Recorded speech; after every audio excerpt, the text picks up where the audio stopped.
Assalamualaikum warahmatullahi wabarakatuh. Salam sejahtera untuk semuanya. Perkenalkan, nama saya Ferdiano Putranda Distaka.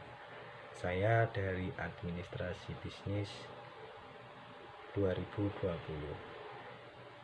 Di sini saya akan mempresentasikan di mata kuliah Manajemen Pemasaran di pertemuan ke-14 mengenai bagaimana caranya menentukan strategi produk. Baik, yang pertama adalah apa sih definisi produk itu? Definisi produk adalah segala sesuatu yang dapat ditawarkan kepada pasar untuk memuaskan suatu keinginan atau kebutuhan termasuk fisik, jasa, pengalaman, acara, orang, tempat, properti, organisasi, dan lain-lain sebagainya. Selanjutnya ada klasifikasi produk. Klasifikasi produk, pemasaran mengklasifikasi produk berdasarkan 3. Yang pertama adalah ketahanan atau durabilitas, yang kedua adalah keberwujudan tangibility, yang ketiga adalah kegunaan konsumen dan juga atau industri. Klasifikasi bahasa yang pertama, saya ingin menjelaskan klasifikasi barang konsumen. Yang pertama ada barang sehari-hari. Contohnya adalah barang kebutuhan pokok, barang impuls atau dibeli tanpa perencanaan. Yang ketiga adalah barang darurat atau dibeli ketika saat mendesak. Selanjutnya ada barang belanja atau shopping carts, dibagi menjadi 2. Yang pertama barang homogen dan juga barang heterogen. Barang homogen adalah kualitasnya serupa, harganya juga cukup berbeda. Dan barang heterogen adalah fitur dan jasa berbeda, yang lebih penting adalah harganya dan tentunya kualitas. Selanjutnya ada barang khusus atau specialty cards, yakni mempunyai karakteristik dan identifikasi merek yang unik dari cukup banyak pembeli yang ingin pembelian khusus. Yang terakhir adalah barang yang tidak dicari atau in-stock cards, barang yang tidak dikenal atau tidak terpikirkan untuk dibeli karena mungkin suatu keinginan untuk membelinya, seperti itu. Selanjutnya adalah klasifikasi barang industri. Yang pertama ada bahan dan suku cadang, barang yang seluruhnya menjadi bagian dari produk produsen. Contohnya adalah bahan mentah dan juga suku cadang manufaktur, mungkin part-partnya dari mesin atau mungkin motor. Nah, itu bisa dikatakan bahan dan suku cadang. Yang kedua ada barang modal, barang yakni barang tahan lama yang memfasilitasi pengembangan dan pengelolaan produk. Jadi contohnya misal adalah instalasi dan peralatan.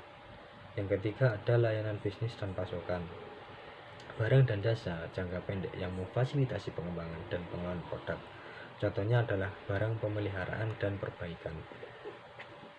Selanjutnya ada sistem dan bauran produk.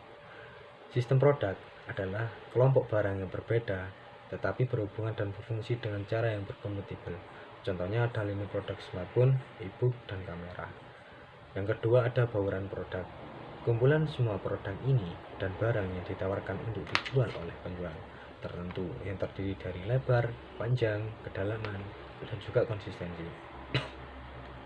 Selanjutnya ada analisis produk, penjualan dan laba. Pemasar harus mengetahui penjual dan laba setiap item dalam lini produk. Item mana yang dibuat, dipertahankan, dan dipanen serta diinvestasikan. Yang pertama ada produk inti.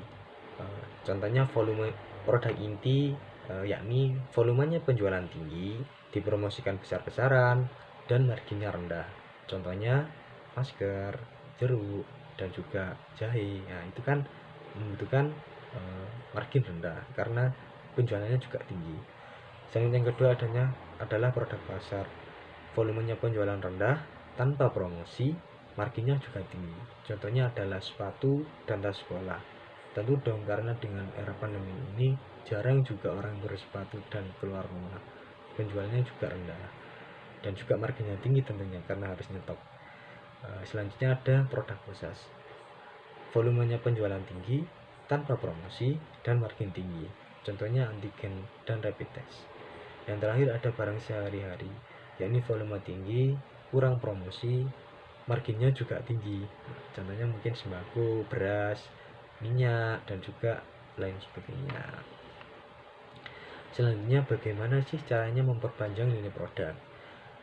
Perusahaan ingin memperpanjang lini produk dengan tujuan yang pertama adalah menciptakan lini produk untuk mendorong penjualan ke atas. Yang kedua, menciptakan lini produk yang memfasilitasi penjualan asing, menciptakan lini produk yang terlindung dari peningkatan dan penurunan kondisi ekonomi.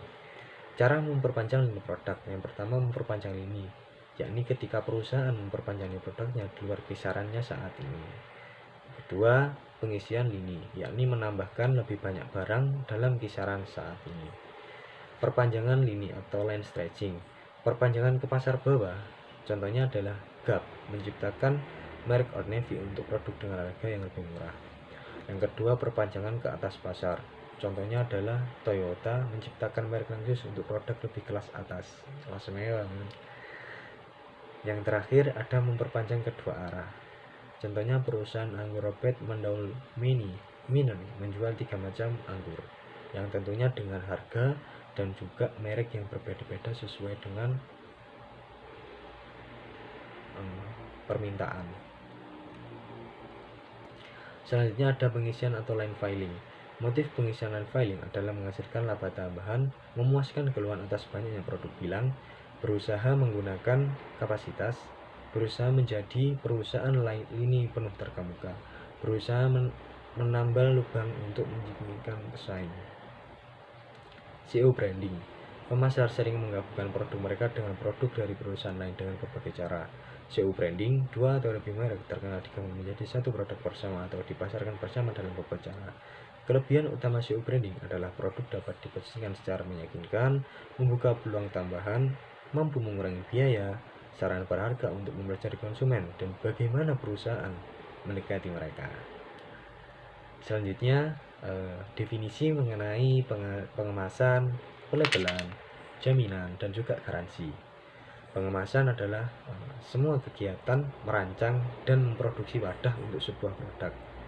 Pelabelan, nama merek, dan sejumlah informasi terkait identifikasi produk, memperingkat produk, dan mengembangkan produk atau mempromosikannya.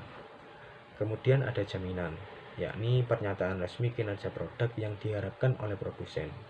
Dan terakhir adalah garansi, yakni pernyataan yang digunakan untuk mengurangi risiko anggapan pembeli yang negatif. Baik, sekian presentasi saya mengenai bab bagaimana menentukan strategi produk. Sekian dari saya akhiri. Wassalamualaikum warahmatullahi wabarakatuh.